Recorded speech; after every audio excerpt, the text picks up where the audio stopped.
Welcome to the GreenPilled.network podcast. If you're just joining us, we're building a network society of thousands of hackers, dreamers, and doers who are focused on using crypto to bring positive sum digital systems to the world.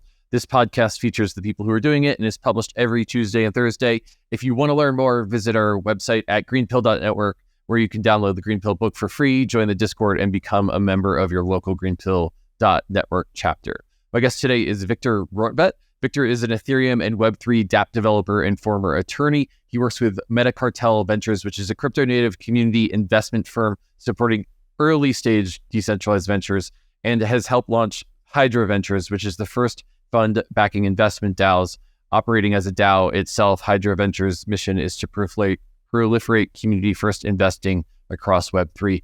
That's Victor's bio, but we're actually not talking about any of that stuff today. We are talking about a story that Victor told at MetaCamp this year entitled The Village That Actually Accidentally Slayed Moloch.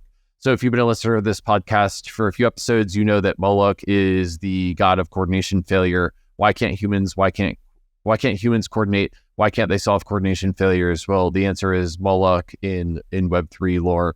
And in this episode, we talk about how ritual technology can be used to slay Moloch. So basically, how do we build more cooperation across social distance? How do we build more pro-social cultures? Well, the answer is ritual technology, according to this story that Victor told on the beach in Costa Rica when I was with him. And I think that really inspired a bunch of Web3 builders that were down there with him. And after that story, I asked him, would you come on the podcast and would you tell it to the GreenPill audience? Because I think that there's something neat about ritual technology and the way you'll have to listen to the story, but I think you're going to enjoy it. ValleyDAO is an open global collective working to finance and democratize the governance of synthetic biology technologies to protect the future of our planet. Research and progress into synthetic biology is critically constrained by the world of nation-state regulations and bureaucracy from middlemen. But the potential that synthetic biology has for the world is massive. It can produce a world in total harmony with nature. We can grow stuff using cells like software. It's awesome. And the best part is we no longer have to pull carbon out of the ground to grow and maintain civilization.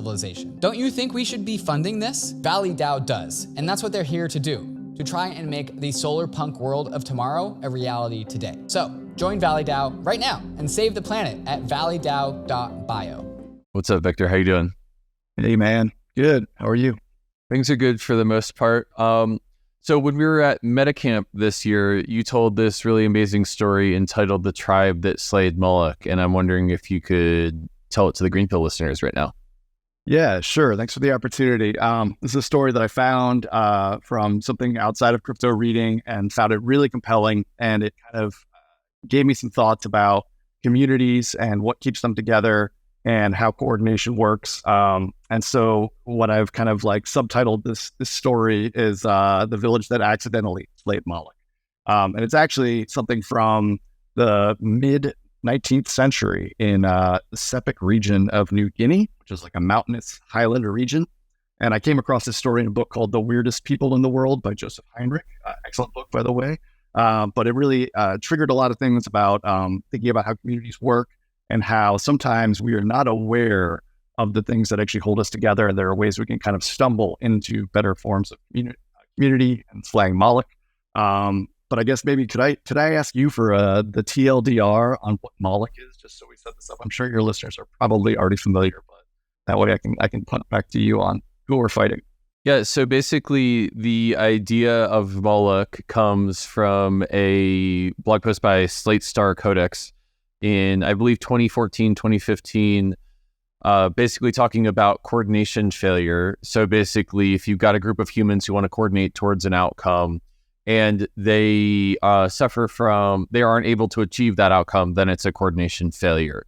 And specifically interesting type of coordination failure is multipolar traps, where each agent has their own selfish incentive to pursue one outcome, but as a group, they would all prefer another outcome. So for example, nuclear proliferation, each city-state, nation-state has a rational incentive to secure their own security with nuclear weapons. But if the end result is that everyone has nuclear weapons and is armed to the teeth and the world is really close to being blown up in many places, then that is a coordination failure in the frame of Slate Star Codex Meditations on Moloch.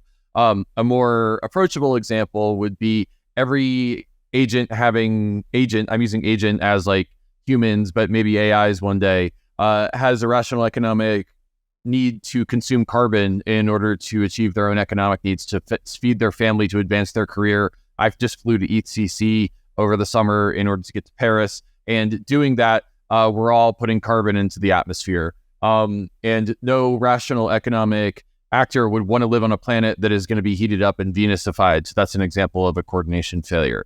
So once you sort of see multipolar traps, you start to see them everywhere.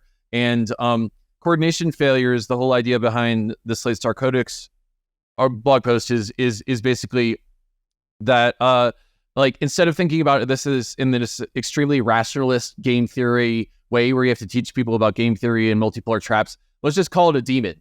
Like, let's just make it like a Marvel Avengers style, like, bad guy out of it. Like, Moloch is like Thanos. Like, Moloch wants to cause humans to not coordinate because Moloch is like a demon god of coordination failure. So it's basically taking the frame of coordination failure and bringing it from like this rationalist economic game theory frame and giving it more of like a Marvel Avengers type frame, something that anyone who understands like the story of like the god and the devil can understand the frame of coordination failure. How did I do? Any pushback on that or anything to add?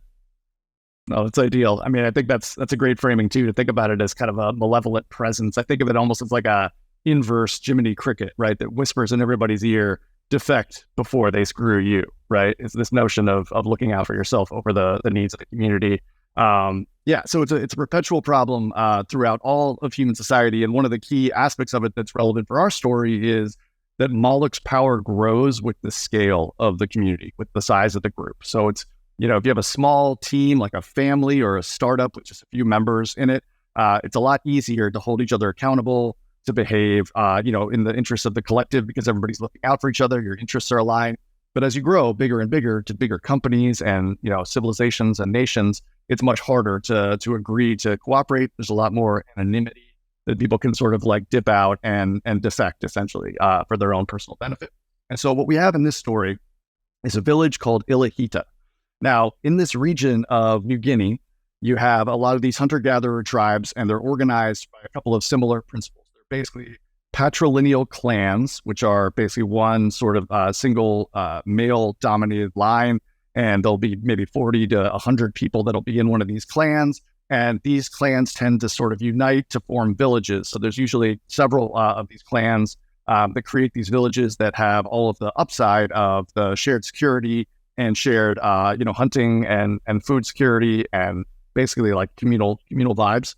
And then you also have this notion of ritual markets where people are, doing things like having a crop and fertility rituals. They're doing military campaign blessings and rituals. And these things are kind of how the society is organized. So you have these centripetal forces that are kind of holding the community together, but those only go so far. And typically what British anthropologists found in the 19th century when they first started visiting this region and kind of cataloging what these villages looked like and how they were, kind of designed, is that there was kind of a stable population cap around 300 people. And you could go higher than this, but typically that would tend to fracture shortly thereafter, and people would fork off and leave. And so there was this kind of natural's the wrong word there, but basically like a persistent population cap. It's somewhat related to what we think of with the Dunbar's number of the size of hunter-gatherer communities and the number of people you can kind of keep good reputational tabs on and have them know you. And so they observed this in the mid 19th century. Another wave of kind of anthropological interest came back to the same region at the beginning of the 20th century. And they found that there was one village that looked quite different, that all the other villages basically had the same basic setup and had the 300 person population ceiling, more or less. But one village called Ilahita had scaled to about 2,500 members. So it wasn't a small increase. It was about a 10x increase on the maximum population size. And according to the anthropologists that saw it then, this had actually been stable for a couple of decades. They didn't find out what had happened or why it had happened at the time, but a anthropologist by the name of Donald Tuzin in the 60s, having seen these reports, said, you know what, I want to find out what happened here. Like, what was the secret to this one community, Ilahita, being able to scale well beyond this 300 person population cap?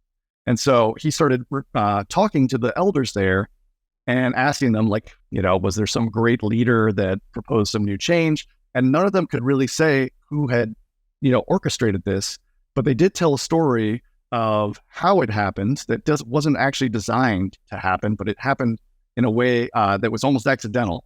And so the story of this it's important to understand, again, the opposite of the centripetal forces, right, are the centrifugal forces that are forcing these clans apart and causing them to not be able to go above 300 members. And you just want to think about these things are kind of alliances of mutual benefit, and that a certain level of stress will cause them to leave. There's essentially like seams running through each one of these villages along the patrilineal clans, and that with enough force on them, they will rip apart, and this clan will go off and start their own village or bond with another village somewhere, and essentially say, fork you, I'm leaving. And so the things that cause those sort of tear apart moments are some of the things that we're quite familiar with. So a lot of beefs that like stemmed from adultery, that stemmed from theft, that stemmed from disrespect. These are all things that we're very familiar with in modern society. But a fourth category that actually was probably the main reason for a lot of these clans leaving seems a little bit integrated to us. It was sorcery allegations. And so it's important to understand how this society and this culture understood what that was and how it created this massive kind of Moloch effect on these communities that kept them from being able to grow and coordinate beyond a certain size. And so sorcery allegations are based on the notion that there are no accidental deaths. If you live in this region and you have people that are in the prime of their life, either, they're having kids and they're doing great crop cultivation on the female side, or they're great hunters or great warriors on the male side. If one of these people dies, the society essentially has a paranoid style of detecting what's going on here. And their first question is the same one that Lenin asked and the dude as well asked, which is, who benefits from this person's death? And if it was somebody that was in the prime of their life that was very valuable to the community, somebody else was essentially the person behind them. Somebody was probably jealous of them. And so these immediately, whenever somebody would die from things like a snake bite, or they fell off a cliff, or they ate something that just wasn't right, these are things that we, in our sort of, cosmology of the world, are completely comfortable with understanding as accidental deaths. And that's, something that we all understand is either up to the individual to protect themselves from, stumbling into one of these untimely deaths, or it's just simple bad luck. Sometimes people get struck by lightning, and that's that, right? Not so amongst the Sepik. It's always something where somebody else benefits, and so they had an incentive to essentially put a hex on this person to curse them, to get the snake to bite them or fall off the cliff or whatever it is. So these sorcery allegations were massive rift-generating events that would cause everybody to go into this like toxic mentality of suspicion and accusations, and a sense that you either need to take retributive violence against the clan that you suspect was the one that actually, caused the hex and caused your family member to die, or you guys leave. And so sorcery allegations are an important thing to understand about how these societies function, and part of what kept that 300 person population cap on these villages. So now here we go. We got 2,500 people. We've got Donald Tusen in the 1960s, who still sees now, another half century later, that they're at about the same level. So still 10x over everybody else, and the rest of the communities were all about the same. And I should also add that they did examine, like, was there some sort of resource benefit? Was there like some amazing crop that was there, or natural defense, or something that would actually explain the greater population size? And there wasn't. There was no special access to, a crop or hunting grounds or protection from other tribes or whatever. So they essentially ruled all those out, and they found that it was essentially something they were doing culturally.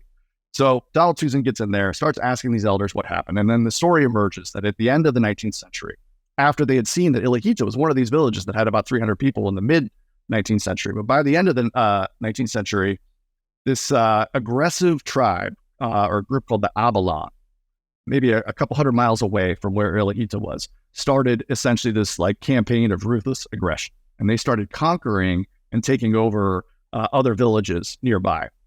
And so they were, creating a lot of destruction, and people were getting scared of them. They were getting a bad reputation. And the refugees from these villages that survived Abalon assaults, were starting to trickle out and away from the Abalon, and they were making their way to Illiquito. And so it was kind of this like slow burning fire that was coming towards Ilahita, but they knew they had a little bit of time before it would get there based on the distance and the number of villages in between. And so the Ilahita elders were saying, okay, we need to know our enemy. We need to understand what are these guys doing that's causing them to be much more aggressive and militarily successful. And for them, it was a matter of what rituals are they performing that are so successful? Because again, in this society, rituals were very deeply intertwined with the way that military campaigns function. And another thing I should add too is that the way that rituals were essentially owned, you could think of them almost like IP, or think of them almost like productivity apps that people would use. And there was more of a fluid market in these things. So, there would often be, you could go over and see the next village has got a great crop harvest. And you think, oh, well, what technology, what IP were they using to get that great crop harvest? Let's copy that. And so then that village would update their crop, ritual dance or whatever it was that led to what they thought was the positive outcome.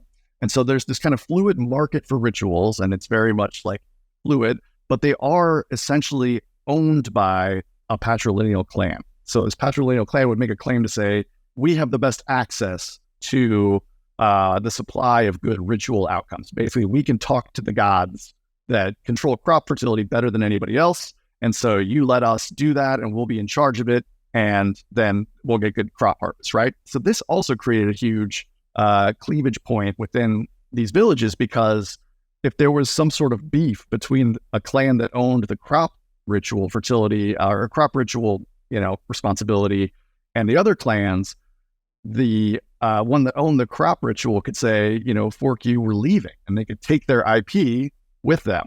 And so this was a huge, strain on the villages, and it also put a lot more weight on the importance of it. And they kind of also could blame people if the crops failed one year. You'd go to that family and say, what's wrong with you guys? You're terrible at your job. Our crops failed, right? So you have these like constant clan-based cleavages that are happening because of who owns the ritual responsibilities. So now we learn more about the Avalon. How are they doing things? And the Ilahita elders essentially say, we are going to fight fire with fire. We are going to essentially try to adopt whatever they're doing so that we don't, get swallowed up by this in the same way that these other villages are. So they're asking all of these refugees that are coming in over a period of months and years even, like, what are they doing? Tell us about what you've seen. Some of them were held prisoner. Some of them, surveilled it. Some of them were in these villages for a while. And so they were getting essentially like a secondhand account from the Avalon of what they were doing. And it's essentially a game of telephone, right? So you've got people passing along and perhaps misinterpreting things, perhaps guessing at things. And it gets to the Ilahita elders, and they essentially make a couple of, or three pretty serious, like copy paste errors in what the Avalon were doing. They were trying to essentially just make a perfect copy so that they'd be able to fight fire with fire. But what they ended up doing was making three really like fortunate accident mistakes in the copy pasta of the Avalon ritual technology. And these things ended up having a really significant effect on the coordination power within the Ilahita village. All right, so let me go through this. So the first one was essentially they got the org chart design wrong. So the Avalon did things differently from some of the other regions in the Sepik area, including Ilahita, as far as like the responsibility org charts for these rituals. And what they would do was say, oh, we're going to actually take somebody from, a couple of second cousins from this generation, and then a grandniece over here. And these people are going to be the ones that are going to be responsible for, the crop ritual, let's say. And it got mistranslated into essentially saying we're taking people from all the clans and putting them in charge of crop rituals. So essentially what you're doing is you're taking what in the Avalon was like siloed family responsibilities for rituals, and it was all over, it was crisscrossing all through it, and essentially expanding it to all of the different communities that are inside and all the clans that are inside this village and crisscrossing across. So you're stitching together then responsibility across, let's say, all middle-aged, women that are, the second born or something like that in their family, and they're the ones responsible for the crop ritual.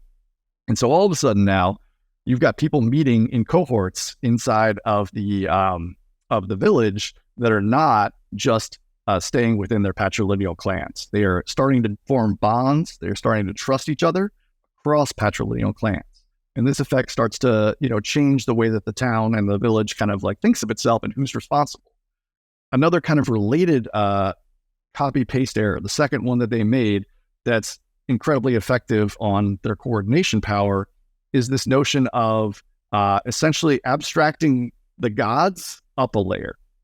So in the Sepik region in the Ilahita beforehand, they had this notion that the gods were out there. There were a bunch of them that all related to crops. And so it was a patrilineal clan had the best access, had the route to it. The Avalon actually had a god that was related to one of their patrilineal clans. So they essentially said, like, this god is, let's say, the Rockefeller god. And it's from the Rockefeller family, and only Rockefellers are able to access this god. And Rockefeller is actually the one true god above all gods when it comes to things like military campaigns. So if you want a successful military campaign, you must go to Rockefeller, the god. And the Rockefeller family is the one that has that mainline access to it. Now, Ilahita doesn't have any Rockefellers in their community. So they hear about the Rockefeller god, and they just think the Rockefeller is the god above all gods. And so that is something that now you have abstracted up a layer of responsibility for how this village fares to something that is like across all the families. It's something that everybody can access. So they have bigger gods now. The gods are village level gods instead of being basically forkable by the patrilineal clan that had responsibility for them. And so it reduces the upside to forking and leaving because you're not taking something valuable with you that you can then go and sell on the open market of rituals. And so it kind of creates cohesion on that front. But the more important effect that it had was that it created a better scapegoat for sorcery allegations. So now all of a sudden, instead of the allegations fly whenever there's an untimely death of somebody that's, in the prime of their life, where the first question and the only irrelevant question is who benefits. It's a paranoid race to accuse each other and figure out like who, did the dastardly sorcery or witchcraft to kill this person in their prime. They will say, oh, shame that Tony got gored to death by a boar the other day. I guess we should have done a better job on the hunting safety ritual that was going to protect our hunters when they were out. We need to work together as a village on that because the hunting safety god was displeased with the way that we performed that ritual, and so allowed Tony to get gored by that boar or caused Tony to get gored by that boar. So we need to work harder at that all together. So you've essentially abstracted a scapegoat that's responsible for bad things happening away from the sort of human level where it's a sorcerer, it's witchcraft, it's dastardly intrigue, and all the attendant negative effects on community that has. And it goes up a level, and it's somebody that can't be actually appeased or killed. It is a permanent scapegoat above and beyond what humans are able to address. And so the only response is we just need to appease this village level god better in the future. And so this is a massive upgrade in their sort of the reduction in the centrifugal force of sorcery allegations. And so you don't have these like races to figure out who benefits and who must have done it, because you all know who done it. It's the god that's responsible for these things. And the response is not to try to go after that god because you can't, because you're people. It's to figure out how best to appease that god going forward. And again, because the org charts have been all mixed up and everybody across the village is responsible for those rituals, the blame doesn't fall on one clan or one person. It falls across that tier. And so you might be really pissed off at all of the second-born women or whoever it was that is responsible for that particular ritual, but it's not the kind of thing that would pull a village apart at the patrilineal seam lines that were so prevalent before. And so you have this like really powerful scapegoat mechanism. So there's this philosopher, Rene Girard, who talks a lot about how societies build up all of this aggression and tension over time, and they need a stress relief for it. They need a scapegoat to direct that negative energy to. And if they don't have one, they tear each other apart. They become, go into civil war. Essentially, the forking that you've seen in these communities. Leaving is one way that can happen. Or oftentimes, you look at like the Salem witch trials. You focus it all on a human sorcerer or witch in this case, and say that's the reason that our crops are failing. That's the reason that this bad thing happened. And so we're going to direct all of this violent energy at an actual human being and take their life in order to sort of resolve this community tension and aggression. And so here you have a way of fulfilling the scapegoat mechanism. That's the thing. You can't just ignore it. You can't say we're not going to have a scapegoat, but you're doing it in a way that doesn't actually cause the level of human violence and destruction that traditional scapegoating of actual people would cause. So that's the second of the three copy paste errors that the Ilahita elders made when they were trying to copy the Avalon ritual tech. The third thing they did was that they were thinking about, when they heard about what the Avalon's rite of manhood system was. So this is essentially rites of passage from young boys into becoming essentially like decision-making executives within the tribe. The people that can actually make decisions about whether to go to war, when to go on hunting parties, who to go to war against, how to respond to X and Y and Z external threats. These are the people that make those decisions. And there was a process in the Ilahita where they had kind of a two-stage process that involved, one particular part of, this and then another. And then what they heard was that the Avalon had a four-stage rite of passage to manhood. And so they actually really liked their original rites of passage here. So what they ended up doing was append only. They added all four of the phases that the Avalon were using to the two phases that they were using. And because these rites of passage were supposed to happen at different times, like different, years or seasons, it would stretch out the amount of time it would take to actually graduate and make it to, being a decision-making elder. And so because they did this append only of the rites of passage for young men to become decision makers in the village, what you now have is, instead of 16-year-olds roughly being decision makers in the tribe and the village, you now have 22-year-olds, the ones that are making those decisions. And you can think about like the level of stupidness, the level of aggression, testosterone-driven decision-making that 16-year-olds, would use to decide how do we respond to some sort of threat. It's probably not that wise in general. Whereas if you push that back, you're dampening the stupid aggro energy that young teen boys have and pushing it into something that's a little bit more, thoughtful and has seen more of the world. And so these are the people that are the decision makers. So by doing this append-only system, they essentially are reducing bad decision-making within their tribe as it comes to essentially foreign affairs, when it comes to attacking others, responding to any kind of threat with violence first, and doing really dumb things that end up creating more of a cycle of violence and putting a threat on the community. So it's also important to think about too, like the thing about the org chart is really important for the men in the village as well, because when you now have, before the copy paste errors, you had essentially every patrilineal clan ran their own rites of passage for their boys. So it would be essentially like, within a clan, there'd be 3 or 4 people that would reach a certain level, and they would go out, and the elders or their uncles or whatever would take them into the woods one night and have them go through a crazy like rite of terror, where it's essentially like, imagine Blair Witch Project, crazy spooky sounds and people running at you in the night and like throwing flaming things at you and scaring the absolute shit out of you. But going through that together is an incredibly strong bonding experience. It's very much the same mechanism that, we think of when we think of the band of brothers phenomenon for warfare, right? Like when you are in a foxhole with somebody and your lives are at risk, or at least you feel that your life is at risk, you connect to the people that are there at an incredibly strong level. And so this was happening, and these bonds were being formed. But before the copy paste errors trying to copy the Avalon, this was just happening within a tribe. So you were getting really close to your second cousin, but you weren't getting closer to anybody else in the village that you weren't directly related to. Because the org chart now said the rites of passage are happening across the tribe, all of a sudden, people that don't know each other as well, that didn't grow up in the same patrilineal clan, are being put together through these things, and they're forming bonds that are incredibly valuable, because then that means if there is an actual threat, they have an incredible willingness to help each other.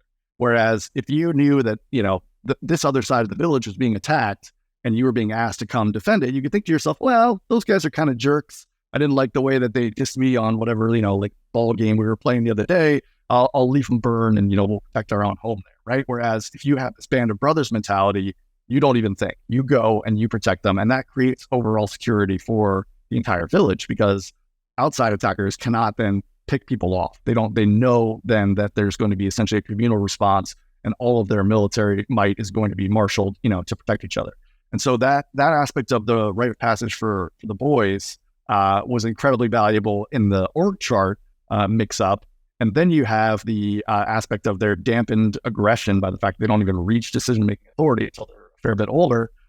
This is a huge, huge impact on the problems that were caused by essentially, overly aggressive, testosterone-fueled young people that don't give a shit about their neighbors, right? Like that was the problem that caused all kinds of other cleavages within society. Those things are drastically dampened by these. So to recap, we have these 3 copy-paste errors. This is not what the Avalon was doing. They got it wrong on these trends. They were playing telephone and they misunderstood what was happening. They mixed up the org chart for responsibilities for rituals and made everybody in the village essentially had a certain characteristic responsible. So that knits people together across patrilineal lines much tighter than it ever happened before. Then you have the gods being abstracted up a layer to this level that is beyond any kind of human scapegoating. This reduces the allegations of sorcery that were tearing the communities apart. And basically, again, these are about reducing strains instead of creating new, affirmative technologies that bind people together. And then the third thing is that they appended only the rites of passage that made that process a lot longer, such that the decision makers were older and presumably slightly wiser than they were before. And so this is all accidental. This was not some genius, central planner in the Ilahita that says, oh, I understand how coordination power works. I understand Moloch. I understand mechanism design. I'm going to put this all into place. It was literally a happy accident that was designed to respond to an existential threat. And so I think there's a lot of really exciting notions about this that are somewhat optimistic for crypto because of the fact that we have all of these kind of experiments of communities happening all the time. And people are trying to copy things from each other. And sometimes they get it exactly right. And you can just, look at the discourse forum or whatever. And sometimes people get it wrong. And sometimes people innovate and we see each other's failures. But we're doing something pretty similar in the sense of these are essentially like coordination rituals. And how do they work? And what can we learn from others about how they work? Sometimes all it takes is one person to copy it incorrectly and potentially upgrade the way that the coordination works there to be able to scale things to the point where the trust layers and the bond layers and the centripetal forces holding communities together are stronger than they were before. And so you slay Moloch by doing this. You are able to exist in harmony with other diverse folks in a way that really hadn't been done before. And it really is kind of a North Star for thinking about how do we keep building these communities towards something that actually holds us together and allows more and more people to function cooperatively without this sort of forking, effect of Moloch that pulls people away and says it's better for me to defect. So I love this story of Ilahita. I'm very pleased to have an opportunity to tell it here on GreenPilled. But yeah, what's your reaction? How do you react to that story, Kevin? You want to talk about it? Yeah. Well, the first thing, it just kind of brings up memories of being on a beach in Costa Rica with you, and there's the warm glow of the sunshine and the beach and everything. But I think there's also sort of like the warm glow of this nice sort of neat story about human evolution and ritual technology and forking and merging, but in a much more like meat-based direction, which I just think is really fun and kind of profound on a couple different levels. But I guess what it brings up for me is what if the copy and paste errors are maladaptive instead of actually positively adaptive? I guess I know enough about the evolution of DNA to know that evolutions kind of happen through these random mutations, but there's this natural selection effect that causes most mutations are probably cancerous or negative or not positively adapted. And it's evolution that upregulates the mutations that are actually adaptive.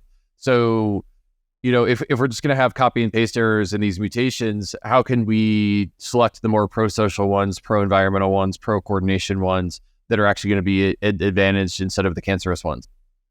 Yeah, no, that's a great point. And of course, you don't want to sort of be sacrificing all of these communities to just random chance and asking them to just throw out random, mutations on their policies and things like that to see one that might work, because that's obviously detrimental to those communities, many of which will fail. But I think one of the key things about this is the notion of what are rituals doing, right? So we in our modern sort of sensibility, scientifically minded, we think of rituals as this quaint, antiquated, goofy thing that is obviously not working. It's obvious that if you guys do a twirl-less version of a dance around a fire to promote crop fertility or crop growth, that adding twirls is not having any effect on how well those crops grow, right? Like if you decide, you import this new version of the ritual and here we do these extra twirls in it, we know that's not what's happening. But that's a little bit misleading because rituals are not actually about what they say they're about. They're not actually directly affecting the things. And we know that. And probably the people back then knew that in some sense as well, too. But they all understood that something else was happening. And that was the pro-social bonds that were being formed, right? With the rites of terror that the young boys were going on, like that's what's actually happening. It's not because they were, the way that somebody was spooking them in the woods was so good. It's in some ways, like I remember seeing Blair Witch Project and being scared out of my, wits for it. But I was actually very tightly bonded to the other people that I saw that movie with. Experience together. Obviously a very lightweight version of this. But also the notion of dancing together, being together in the same physical space and doing a similar dance. So there has been some research on this from a brain neuropathy perspective. It shows that we have these things called mirror neurons, that when we see people doing things and we're doing the same things, it starts to like break down the separation that we have between the egos of the individuals, and you start to, get into a communal spirit. And so this is actually like why those rituals around fires and dances that are coordinated, they tend to really have a massive effect on making people feel like they're part of a larger community. And so I guess like the way to answer your question is to say that we can be evolving these organizations for ritual ends, right? Like that we want to do more things together, knowing what we know about how rituals work. And so this is really, I think, benefiting IRL events. It's benefiting or suggesting that we should do more IRL events, but also then trying to invent ways that we can do things on the internet that aren't just like having productive meetings, but like having rituals together, because these are the things that actually do create community bonds that like persist beyond. Because I think one of the key things I've, learned or observed in the last sort of cycle from the bear of the 2018, 2019 through the bull 2020, 2021, and then back now is that nobody's actually sticking around or doing things for any period of time based on like Homo economicus carrots and sticks that are like, oh, I can only do, I can do this. Maybe the MEV bots are. The people that are sticking around and pushing through are people that actually usually are finding communities and like building with other people and like, sharing ideas and pushing out new ideas to each other and building things collectively. And that human bond thing is the thing that's actually underlying it. So in the same way that like, in some levels, like DeFi protocols that are just thinking of people as carrot and stick, manipulators, Homo economicus, in sort of the popular term, are wrong. And the ones that are right are the ones that recognize that it's about the community. It's about the vibes. It's about the reason that you're wanting to spend time with other people there. So try to figure out ways to innovate and mutate, but always towards the social side of it, more rituals, more togetherness, more ability to see each other as similar across differences.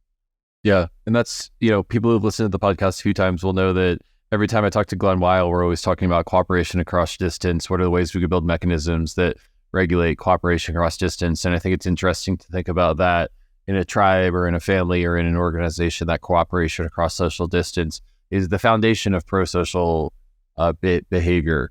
So I think that's a neat takeaway as well. Well, I'm wondering if there's any takeaways for people who are running crypto projects who are in the space that you want to pull out. And otherwise, I think we're in a good place to wrap. Yeah, no, I think just go forward and have rituals together is the TLDR on that. Beautiful. Well, thanks for coming on the GreenPilled Pod, Victor. So much, Kevin. Take care.